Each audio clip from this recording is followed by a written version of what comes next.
Hello बच्चों, आइए प्रश्न को पढ़ते हैं। उस रेखा का समीकरण ज्ञात कीजिए जो y अक्ष की ऋण दिशा में 5 इकाई का अंतःकोण काटती है तथा x अक्ष की धन दिशा में 120 डिग्री का कोण बनाती है। सबसे पहले हमें इस प्रश्न की मुख्य अवधारणा को समझना होगा। सबसे पहले हम यहाँ पर क्या करते हैं, निर्देशांक तल बना लेते हैं। तो यह क्या है, यह है हमारा यहाँ पर x अक्ष तथा यह है हमारा यहाँ y अक्ष। मान लेते हैं हमारे पास है यह रेखा हम देख रहे हैं x अक्ष से यह कोण बनाती है, यह थीटा, तथा यह रेखा y की ऋण दिशा में यहाँ पर अंतःकोण काटती है c। तो इस रेखा का समीकरण क्या होगा, जो रेखा y की ऋण दिशा में यहाँ पर c अंतःकोण काटे तथा x अक्ष की धन दिशा से थीटा कोण बनाए। तो इस रेखा का समीकरण होता है हमारे पास y बराबर mx प्लस c।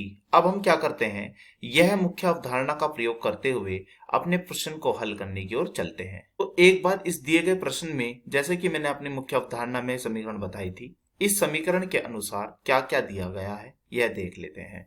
हमें यहाँ पर दिया गया है कि यह रेखा y अक्ष की ऋण दिशा में जो अंतःकोण काटती है वह है 5 इकाई, यानी कि हमें यहाँ पर c का मान ज्ञात कर लिया है।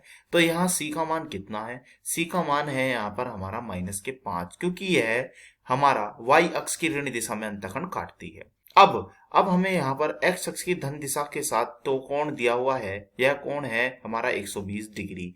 तो हम लिख लेते हैं, यानी कि थीटा कोण हमें यहाँ पर मिल गया है, यह है हमारा 120 डिग्री। अब हम क्या करते हैं, इस कोण की सहायता से m का मान ज्ञात कर लेते हैं। तो m का सूत्र क्या होता है, m यानी कि प्रवणता का सूत्र होता है हमारे पास यहाँ tan थीटा, जहां पर यह जो थीटा कोण है यह है x अक्ष की धन दिशा के साथ बना हुआ कोण। तो अब लिख देते हैं, यह बना हुआ कोण हमें कितना दिया हुआ था, यह दिया हुआ था यहाँ 120 डिग्री। अब tan 120 का मान ज्ञात करते हैं, तो हम इसे कैसे लिखेंगे, हम इसे लिखेंगे tan 90 जमा 30। तो tan 90 जमा 30 हम इसे इस प्रकार लिख देंगे। हम जानते हैं कि tan 90 प्लस थीटा का क्या सूत्र होता है। तो tan 90 प्लस थीटा का हमारे पास सूत्र होता है यहाँ पर माइनस के cot थीटा। तो अब हम क्या करते हैं, यह सूत्र यहाँ पर लगा देते हैं। तो हमें बताइए यह कितना आएगा। तो हमारा m बराबर यहाँ आएगा माइनस में cot थीटा। कितना है, थीटा है हमारा यहाँ पर 30 डिग्री।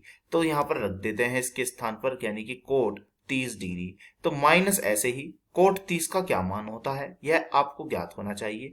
इसका हमारे पास मान होता है वर्गमूल 3। तो यानी कि हमने यहाँ पर क्या कर लिया है, हमने यहाँ पर प्रवणता ज्ञात कर ली है। यह प्रवणता आई है हमारी माइनस में वर्गमूल 3। तो अब हम क्या करेंगे, इस m का मान व यहाँ पर जो हमने c ज्ञात पहले से ही कर लिया था, इसका मान, दोनों मान हम अभिष्ट समीकरण यानी कि यहाँ पर रख देते हैं। तो रख दीजिए, बताइए क्या आएगा। तो समीकरण क्या आई, हमारी समीकरण आई है यह y बराबर mx जमा c। तो m का मान रख दीजिए, m का मान है माइनस में वर्गमूल 3x। अब हमें c का मान कितना है, c का मान है हमारे पास -5 यहाँ पर हमने रख दिया है। तो हमारे पास रेखा का अभिष्ट समीकरण क्या प्राप्त हुआ, तो रेखा का अभिष्ट समीकरण हमें यह प्राप्त हुआ है y बराबर माइनस में वर्गमूल 3x और माइनस में 5। तो यही इस प्रश्न का उत्तर हुआ। आशा करता हूं यह प्रश्न आपको समझ में आया होगा। धन्यवाद।